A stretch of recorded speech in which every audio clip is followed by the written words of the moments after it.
There are tons of Etsy settings that people are missing that are stopping them from ranking high on Etsy. So today we're gonna go over what these settings are, how you can fix them, and how you can start ranking higher on Etsy. The first common mistake I see is people incorrectly filling out their Etsy shop title on their page. And the shop title is the line right here, which is underneath your shop name. Your Etsy shop title plays a role in how you display and how you are found on Google SEO or just general search engine optimization. On Google, if I look up my store, C.U.Online, you're gonna see it says shop print on demand assets and mockups. And that right there, print on demand assets and mockups, is my shop title. And it tells Google exactly what I sell. So if people are searching for print on demand assets and mockups, those keywords, my store can show up on Google because I have told them that's what I sell. So your Etsy shop title needs to be specific. And a lot of the times I don't see people putting what they sell in their shop title. I see people put vague keywords, either not fill it out, put their shop name again, put information about their sales. But this should be an accurate description of exactly what you sell using keywords that you want to rank for, both in Etsy and Google. And you can see on Etsy when you actually go to edit your shop title what this will appear like a lot of the time. So if people are searching for print on demand assets, this is what my store might look like on Google's search page. Again, it says print on demand assets and mockups by C.U.Online. So make sure this makes sense and use this preview to help you out, guys. The next little setting that people miss is filling out their About Me section completely. Your About Me section is at the bottom of your shop where you can add videos and images, but it's more important to give a description, talk about your store, talk about you, add in your website, your Pinterest, your Instagram accounts, add in your shop members, as much information as you can fill out to give Etsy a sense of exactly what you do, give buyers a reason to trust you. And in the previous Etsy seller handbook, they did state that if you did not have your About Me set up, they would not consider your store as complete and wouldn't rank you as high. So I always make sure I'm filling out as much as my storefront as Etsy has to offer, so I'm giving them no reason to consider me as an incomplete store. And that includes making sure, especially filling out your shop policies. That is going to rank you higher if you have your shop policies set up, no matter what they are. If you don't have them set up, it's going to be hard to sell. Customers are going to have questions. So make sure you set those up. And I even like to fill out FAQs. Again, just filling out anything that Etsy has to offer to be able to include more keywords about what I do, what I sell, and to make buying from me easier for customers. The next setting that you should be turning on if you speak another language is the languages and translations. And you can find these by going to settings and languages and translations. And what you can do is hit start translating your shop. And if you speak another language, adding this in. Though I would not recommend adding in a bunch of languages that you don't speak, because you're gonna get customers messaging you in different language and they're gonna have an issue if you can't communicate with them. But even if you don't speak other languages, you can still appeal to a bunch of other language shoppers by turning on automatic listing translation. You can find this in your options and make sure that this is enabled, and you're able to reach more buyers by allowing your listings to be automatically translated. But by using this option, you are automatically translating. So Etsy's doing the translation, you're not doing the translation, and Etsy doesn't expect you to operate in this language. Unlike if you use the other selection that we had shown you before, that one you're stating to Etsy that you can conduct business in that language, while this one is just, again, Etsy automatically translating your listings,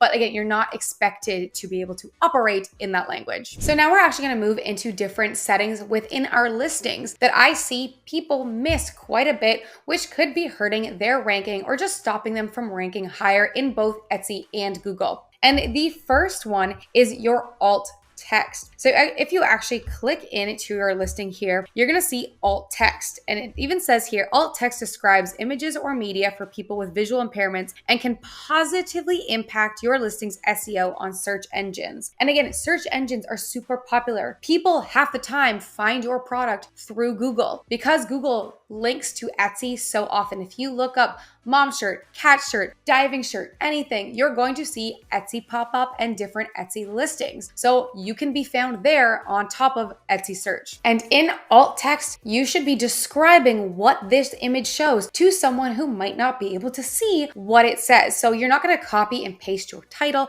That's not going to help. You're going to explain it like something like this: a folded image of a forest green sweatshirt that says nurse in a college font and a customizable EST 2023. You can make it simpler, more detailed. Again, just helping people who might not be able to see what this says understand what this photo is. And again, this also helps Google rank you higher. The next thing that I see missed quite a bit from people is utilizing the very top of your description to use keywords. Etsy reads the first few sentences or a little bit of the top of your description to understand what you're selling, who you're selling to, where you should be ranking high, but they have said they don't want you to copy and paste your title in here. So I usually write something like, calling all nurses and nursing students, celebrate becoming a nurse with our custom year nurse sweatshirt. The personalized crew neck also makes a perfect gift for future nurses. I'm trying to include a lot of my keywords in here, but in a way that makes sense in a sentence. I see some people put this midway through their description. They have a sale or some other irrelevant information at the very top. Make sure your keywords are at the very top and then put all of your other information below, because that's not read for SEO as much as the top of your description is. The next is using relevant attributes. You don't need to use all the attributes if, again, they're not relevant to you, but you should be filling out the ones that are. So for me, the closure, this was a pullover, so I put pullover. If you had a half zip, full zip, quarter zip, the different types of attributes does change based on what product you selected. So they might be different if you have a t-shirt or a mug or anything. You can also choose your scale. You can do US letter. Maybe I'll do that for this one. Size, we have multiple sizes, so actually I'm not going to put a scale here. If you have sustainability, if you have certain keywords that have to do with sustainability, you can put those in here.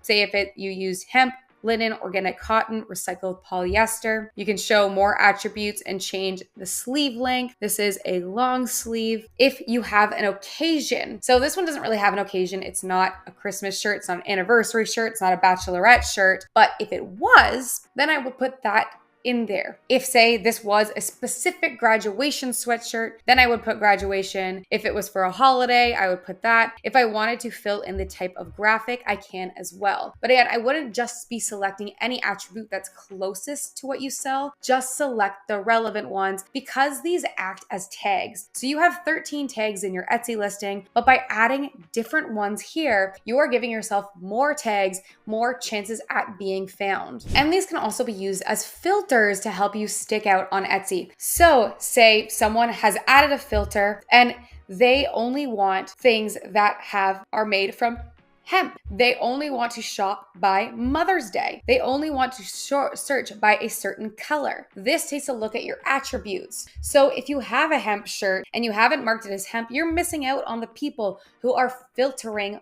by that type of material. You also want to add these to a shop section that is relevant. So I make sure my shop sections have my keywords included. And lately, because Etsy has been tailored towards being more gift giving, I can use the keyword for gifts to organize my sections. So that might be a little bit confusing. I'm just going to show you what I mean. So if you come down and we are going to find our sections, and this store is a little different, but if I had, say, my print on demand store here, I would title things like nursing or nurse gifts, doctor gifts. If I only sold t-shirts, then I would do nurse t-shirts. But if I sold mugs, t-shirts, sweatshirts, then I would use a more generic keyword like gifts or apparel. But again, gifts right now. So nurse gifts, cat mom gifts, doctor gifts, dad gifts. And again, be specific and make sure you're organizing your listings by relevant section. And as of October 1st, Etsy has blatantly said if you are charging more than $6 USD for shipping within America, you will be ranked lower. So make sure all of your shipping profiles, all your shipping settings are charging less than $6 USD. If you need to charge more, bake the more into your product price so that you're not being ranked lower. So I've gone in and made sure all of my listings, again, not in this store,